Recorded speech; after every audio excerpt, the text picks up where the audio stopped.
My friends and family, I thank you very, very much for spending these moments together, that we can seek the word of our Creator, that we can seek and that we can alter and we can change our ways and our behaviors and our thinking so that they align with the ways that our Creator has told us to go. There's only one way to do that, and that is by understanding and learning the Word of God, the Torah. Genesis, Exodus, Leviticus, Numbers, and Deuteronomy is the core of what should be a part of every one of our lives. In fact, it should be a building block and it should be a foundational block. Because when we understand this and we understand how holy our Creator is, we can learn and we can understand how unholy we are. And that without a Messiah, without the blood of Messiah Yahushua, Jesus the Christ is what call him. Without his blood, we would all be doomed and we would all be damned because we have all broken a beautiful set of writings, a way of life that breeds blessings and a way of life that breeds success. And we've thrown this away and we've tossed it in the trash, and we're so morally decayed at this point in the world that we are in. My friends, the one thing that you can always count on me for is honesty. And many times in my quest for complete disclosure, I use myself and my family as the examples. And there's something wrong with putting this family and myself or this channel on any type of pedestal. We, as a family, well, we struggle. We struggle as a family. We struggle as a people. The one thing I do know is that the leadership starts at the top. It starts with a man and runs through the family, and how the man is how the family operates. And I didn't come into the Torah until about, 8 years ago, probably at this point. I was a good Christian till then. And then when I came into the truth of the Torah, I was already old. My kids were already to a certain age. The older boys were a little older, over half of their life before we got into the Torah. And so we lived what I call the Babylonian lifestyle. And you can live the Babylonian lifestyle anywhere. If you watch movies and watch TV and listen to filthy music and hang out with these Sunday worshiping people that are pagan to what our Creator says to do. And I'm not throwing the people that celebrate on the wrong day, doing the wrong things. They were deceived. And they're all our brothers, they're all our sisters, and they are unfortunately deceived. And if you have the eyes to see and the ears to hear, and you know the Torah, and you know the Messiah and the faith in the Messiah, then you are one of Yah's chosen people. And this lesson, I will put myself on a pedestal, but the pedestal is only an examination block for people who do it wrong. And I will be the first to say that in my life, I am a raging guy. I don't know any other way to put it. I have a lot of anger, a lot of rage, a lot of hostility. And when you are using this and understanding the Torah and using it as you should be, your life and your actions and your deeds become a mirror. And as I attempt to teach everyone out there, damnation falls upon myself immediately. I can't get through any of these chapters without first challenging my own self and first trying to understand what it's saying. And when I read what we're going to go over here, which is the third book, the third chapter of James, we will start examining this, and I must use myself as this example because there's no pedestal that this family should be on. As I said, we struggle like everybody else. We live in a somewhat unnormal environment with the 10 pit bulls, and we have to spring into action faster than probably anybody who in any house. We only have moments, seconds, to be alerted of a situation where one of the pit bulls, for whatever reason, has gotten weird. And most of the time, all the pitties are super good natured. But once in a while, one will be in a bad mood and the other one will be in a bad mood. And whatever reason, something bad happens. The demons take over or something. And there is violence. There is screaming. There is cursing. There is every type of immoral, fiery tongue evil that comes forth. And it comes forth from myself. And we have a small little device, a member within our body, and this member has damned me. And it's something I work through, and it's something I work through every single day, and it's every single day that I seem to let myself down. And I don't know if I'm in such a tested environment that it is such a stressful environment that I have to be tested every single day, but I let myself down, and I let my family down, and by doing this, there's a generational curse where my kids pick up on this anger. And they're angry at certain things or certain ways. And I observe this and I notice this and I see that this is the evil. That if I did know the Torah as a child, if I did know the Torah growing up, that if we all knew the Torah, that I wouldn't be the same individual that I became. And that is why we must absolutely have the Torah. And here's a side note as I'm looking at this picture. This thing's completely satanic. It's got ISIS on the front of it. It's got the fake solar system. It's not fake, but I mean, it's fake round earth. Bible says foundation. Then we got Saturn worship right there. And then we got Babylon right there. This is crazy. Anyway, I didn't get this picture for that thing. I just wanted to point this out before I moved on. Because these giant, enormous vessels, this thing right here, look at this monstrous thing, besides the Satanist crap all over the side. Look at that. These are all rooms. Hundreds and hundreds of rooms all over this moving, floating ship. And you know what? Do you know what makes this sucker move? This little tiny piece of metal right here. This is the rudder.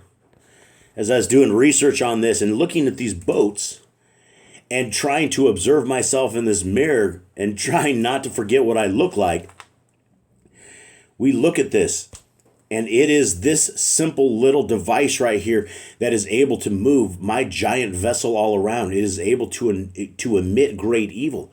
It is able to do damage in the hearts, minds, and souls of my family. It's a damaging thing. And I will be the first to put myself out on Front Street and say I need the Messiah more than probably anybody else out there. If there's anybody that needs the Messiah, it would absolutely be myself. Because I am the greatest sinner among all of us. And so when we hear people talk Torah, people like myself, if I ever start sounding different than what the Torah says, it's time to get rid of me. If we're listening to people and they have certain points of doctrine completely wrong, it's time to get rid of these people. What we say and what we do is very, very important. It steers the ship.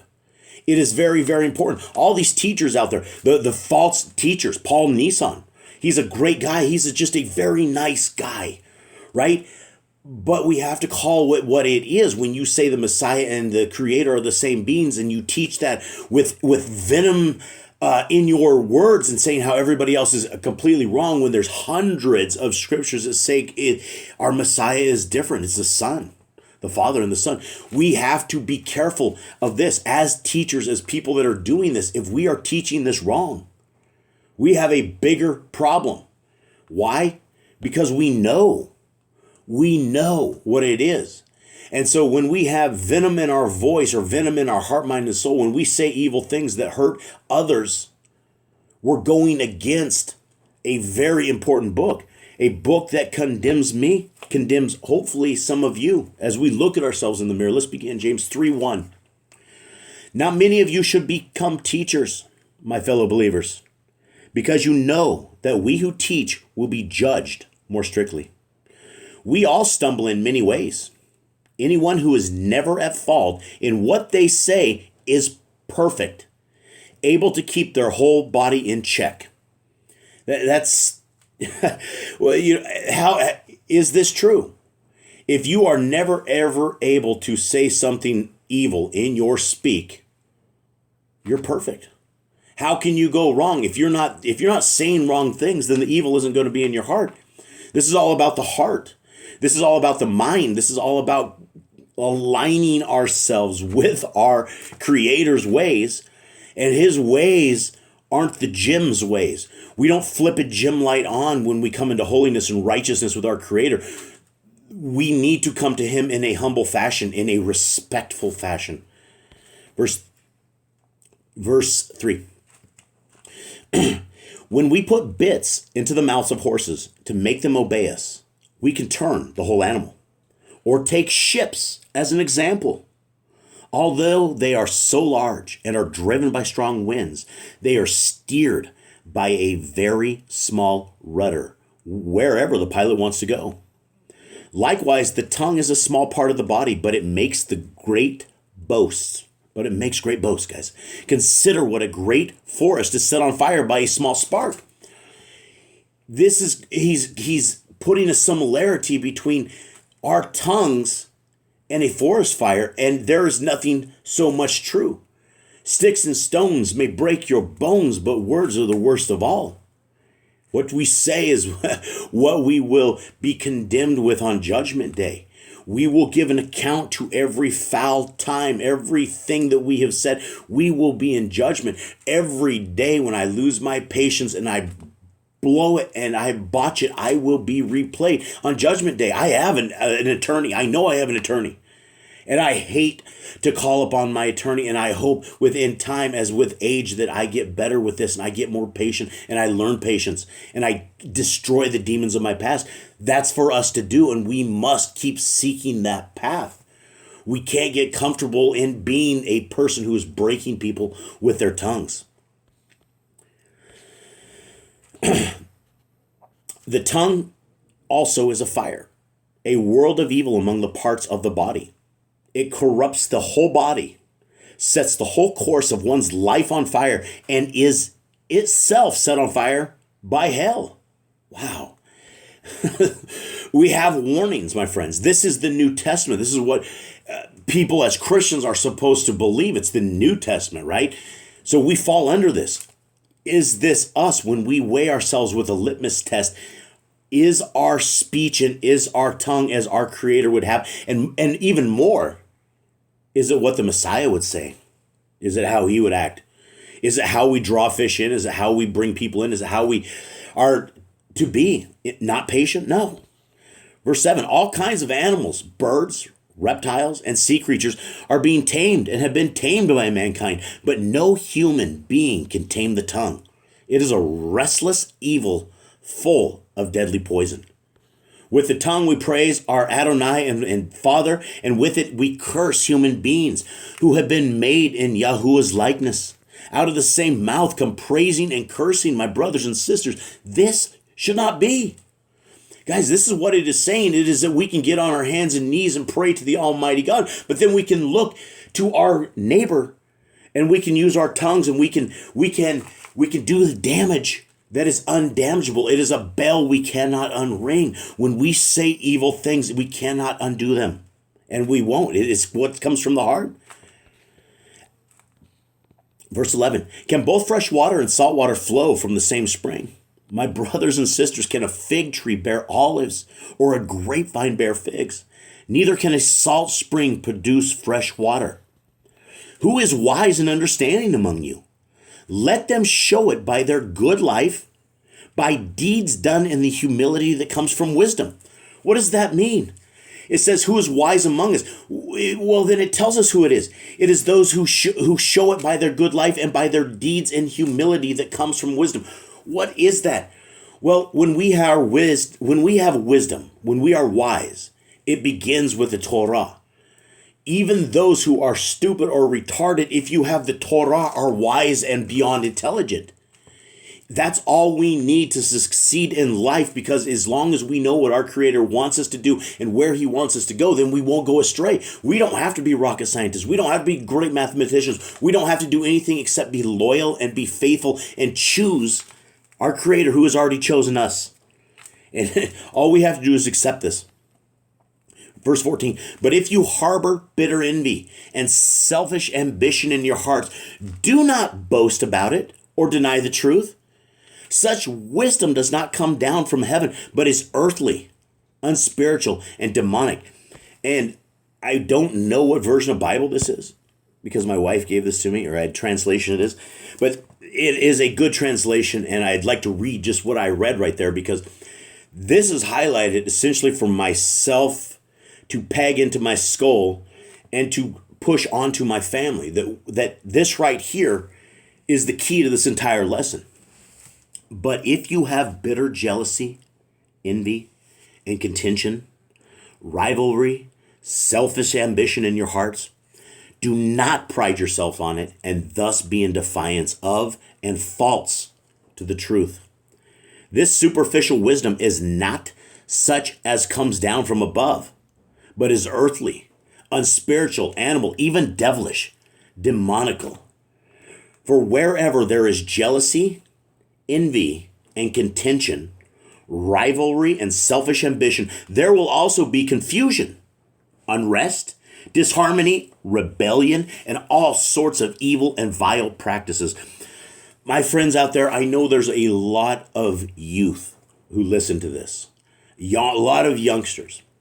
And as much as this is for myself and all of you, my friends, how you guys work within your own family, the rivalries that you have, this is the same test that we are tested with. Our neighbors are our brothers and sisters. It is our mothers and fathers. It is everybody that we live with, that we dwell with, that we are around. That's who your neighbors are. And so we are supposed to love our neighbors in everything. And when it talks in verse 15 right here, it says such wisdom, and wisdom right here is in quotes, right? Because wisdom comes from Elohim only. So whatever we're getting in the verse before that, it says it's selfish ambition, bitter envy. You were not supposed to boast about it, right? And so when we have that, that's not wisdom at all. It's demonic, like it says in the other verse. Let's wrap this up, and I want to read it again in the other one. But the wisdom that comes from heaven is first of all pure, then peace-loving, considerate, submissive, full of mercy and good fruit, impartial and sincere, peacemakers who sow in peace reap a harvest of righteousness. And verse 17 right here, let's wrap this up. And again, to those who keep with me to the end, much love to you, much love. But the wisdom from above is first of all pure, undefiled. Then is peace-loving, courteous, considerate, gentle. It is willing to yield to reason, full of compassion and good fruits. It is wholehearted and straightforward, impartial and unfeigned, free from doubts, wavering, and insincerity. And the harvest of righteousness is conformity to God's will, Elohim's will, Yahuwah's will, in thought and in deed, is the peace of the seed, sown in peace by those who work for and make peace in themselves and in others. That peace, which means concord, agreement, and harmony between individuals with undisturbedness, in a peaceful mind free from fears and agitating passions and moral conflicts. My friends, and as I wrap this up and as we talk about this another day, when we breed this kind of contention, this kind of evilness within our own family where we need peace, we don't need to be arguing amongst the adults, amongst the kids, amongst anybody in there. It's going to breed demonic forces. When we get into these demonic forces, the devils will get into all of us. They will get into the kids, they will get into the adults, and they will breed depression. They will breed despair.